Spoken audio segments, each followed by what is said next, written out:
today I am joined by the very own Robert Kranovich, and we are going to talk about a topic that is very hot in the market right now. And that is, what is a realistic timeline for any digital transformation project? Lately, and Robert, correct me if I'm wrong, lately during any shortlist presentation or any conversation with the client, I feel like every year they ask us how we can do a readiness assessment in a shorter time frame. And it's like it's the same amount of work, right, for us, but how do we do it quicker? And do we have the resources to do it quicker? So I'm very excited about this topic today. If you are joining us, please let us know where you're joining from in the chat box. We love to hear from you guys, and please keep this interactive. We want to hear what your questions are, what thoughts you have, because this is a platform for us to educate you guys. So excited to be here. Robert, that was a long-winded introduction. Do you have anything to say before we dive right into this? I do. Good morning, everyone. And this is a great topic because it's not actually the technology that's going to be limiting your timeline or dictating your timeline. And we'll dive into this in a little bit. Just to give like a high level taste of where this conversation's going to go, change management is probably your biggest component. And that's probably what is going to be the biggest factor with the client. And in fact, I'll just dive right into that. So Yeah. we're brought in early on to take a look at what you have, see if you, ideally, we're brought in at the point where we can look at your existing system and determine, can it be re-leveraged or do you need to replace? But either of those have an aspect of change management, but nowhere near the momentous task of change management that comes with implementation. Mm-hmm. So the first couple of phases that we're usually brought in for, whether it's an IT strategic plan, we're just going to do requirements definition, or you have us do selection. There's change management there and there's education, but it's not to a great degree. Those I think we can compress as quickly as the client wants to go. And some clients are, they call us and say, hey, contract signed, let's start today. I'd like to have an RFP on the street in 30 days or less. No problem. That can be done. It's later when we start talking about implementation that we have to start taking into consideration not only staff's availability to do an 18-month implementation. Do we need to shrink it to 12 months? I'm working with a client today that 14 months was optimal, not because they wanted to take 14 months to do financials, but because of their busy season with budgeting and financial statements. They had to stagger it that way. But what comes into play in that, again, is the change management aspect.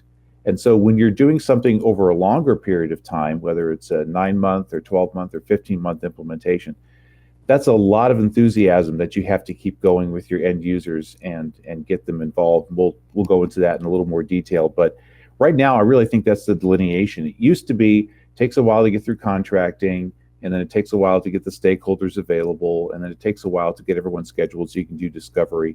Mm-hmm. Nowadays, that can be done quicker, or in a lot of cases with the tools that we have, we can shortcut that by putting together a good set of requirements right up front and then just vetting it with your staff, helping to focus on the type of software that you're looking for in terms of the categories that large ERP, medium-sized ERP, smaller company. We can get to those decisions a heck of a lot quicker now than we could 2 or 3 years ago. Yeah, absolutely. And you made some good points. I do think change management is a key aspect of any implementation, right? But I also think what clients have to realize is the level of involvement that they want from us. That's been a big key determining factor, right? When we price for implementation, sometimes we give 3 different options, right? Do you want the Cadillac version where we are full PMO and managing the whole thing? Do you want a hybrid, or do you want more of like an IV&V, just complete oversight, right? And so when you guys are thinking about implementation of an ERP software, you need to understand the differences of the levels of the consultancy that's overseeing the project. So what are your thoughts on that, Robert? I think there's a big misconception in the market of, how involved we can be versus, how not involved we can be, and we can just be this oversight partner. So talk a little bit about that. Yeah, so a lot of times clients don't actually know what they're going to need for implementation, and we're pretty honest with folks as well. You're not going to know exactly what you're going to need until you've selected and you've done contract negotiation. You can also, when you have your short list and you have your 2 or 3 finalists, you can probably get a pretty good indication then if we take the time to do that and really research that. But when you're 4 or 5 months away from that short list, it's very difficult for the client to go, well, this is exactly what I want. This is what I'm looking for with Avero. The baseline that they have to have with us is we're the ones taking you through discovery. We're taking you through selection. We're taking you through contract negotiations. We're taking you through requirements definitions.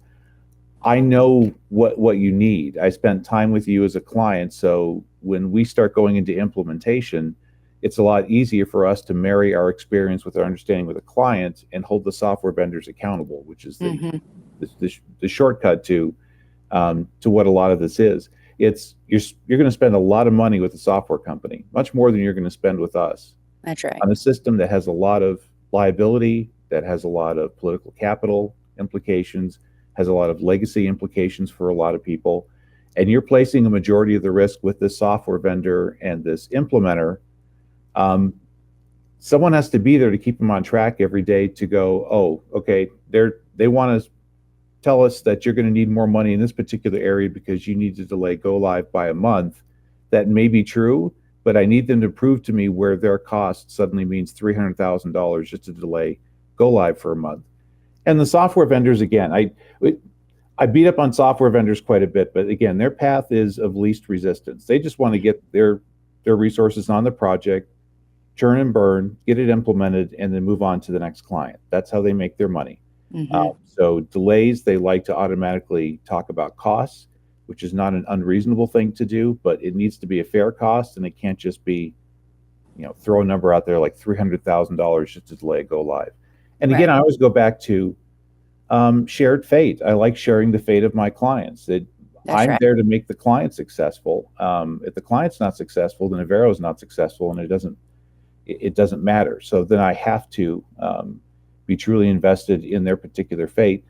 Software companies don't necessarily share that same fate as well. They're concerned with protecting their liability and their financial situation, which again is a normal part of being business. But in our case specifically, I'm there to be your advocate. I'm there to make sure that what you're paying for gets delivered properly, that there are no surprises, and that you come out with the goal you were looking for from the very beginning. I don't want to retire from this organization until I leave it in much better shape than it was on this existing system. Things like that. My goal is to help protect all those goals with you as well as the financial and the liability aspects. Yep. No, you make a great point. And I love that you brought up our vendor friends. We really, we're not trying to throw you guys under the bus. We love you guys. We love the relationships that we've built with you all. I think one of the biggest challenges we have when we're talking about implementation is, especially if we're responding to an RFP or trying to build out a scope of work before we've even been, on site with the client until we really know. One of the biggest misconceptions is, implementation in terms of what it's going to take resource wise, because we haven't even gotten to that point yet. They don't know which vendor they're going to choose. And we have to include caveats in our budgets and timelines that say, hey, this all depends on what the vendor is going to do, right? And can you walk us through that, Robert, and why that's so important and why we can't just, we can make assumptions, but it's hard to do. So talk about that. Talk about knowing what the vendor is going to do and why that's important when building out a timeline or a budget for implementation. Yeah. So, and what I spoke of earlier truly is the baseline of what you need. So there are other things on top of it, as well as in some cases we're doing staff augmentation. We're also helping them button up their support on their current system, because again, just because you're going to a new ERP system, you have to live with your existing one for at least another year once you make that to go to the new one, sometimes even longer. And then you got to figure out data conversion, which is another area that we know pretty well what the vendors are going to offer, what price tag they're going to put in front of you. And so we head off those conversations as early as possible so that the client has a good aspect and understanding of what they need with data conversion. Otherwise, vendors are going to go, okay, if you need 10 years, we can do that. That's going to be $2.5 million to do that conversion. So A lot of things that a lot of people would think you wait for the vendor to do, you can do with us. Chart of account discussions, public records retention, specifically what you're going to keep with your accounting data, the state of what that data is in. What are you going to do with that system once you convert to the new one? Are you going to keep the old system around for just data warehousing, or have it just available so that if there is some data that needs to be pulled there? It's almost like a security blanket. We've talked about this in other situations. People always think they need to bring over a lot more data than they actually do, but a lot of clients are always like, okay, I get it. We're not going to move it. We're not going to convert it and put it in the new system, but I need to know it's there. And I need to know that if the state comes and says, I need to see the contract on this teacher from 27 years ago, I'm going to be able to produce that some way, somehow, either in the old system or because the data in the old system is being stored and maintained someplace so that I can get that. So there's a lot of aspects that we know of, especially with contract negotiations now. We know vendors are going to push back very hard about their liability, and they're going to want to write the contract so that there almost is no liability by the software vendor. Right. And again, that's a normal part of doing business with folks, but that's also the area that's been the biggest sticking point in our last couple of negotiations. Price was secondary. The fact that the software vendor and the implementer they were working with, the one they had selected, seemed to be going, you know what, at the end of the day, I'm just going to delineate your liability from mine, and I'm going to make sure I'm protected. And I think legal departments mean to do that at software vendors. I don't think sales, support, and implementation means that, but that's how it comes across to the client in negotiations. So understanding the perspective the client's going to start with, having those conversations with our client before we go into negotiations and let them know, are you solid on your liability? What do you think you can take to your board, and what can you not take to your board? And let's just lay out a baseline of where we're going to start on these contract negotiations and get a lot of that done. So even before we start planning out implementation, there's tons of things that we know the vendor's going to do and is going to want to do and is not going to want to do, that we can start that conversation with the client early and get those answers. We're going to wrap up today. Thank you, Robert, for joining me today, especially since you're on site. Good luck with your meetings. And if you're just joining us, or if you're watching this later, make sure you go out and download our 2025 report.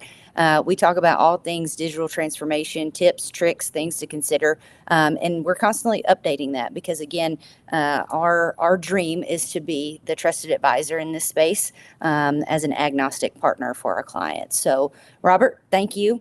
And we'll see you guys next week. Thanks so much. Thank you. Bye.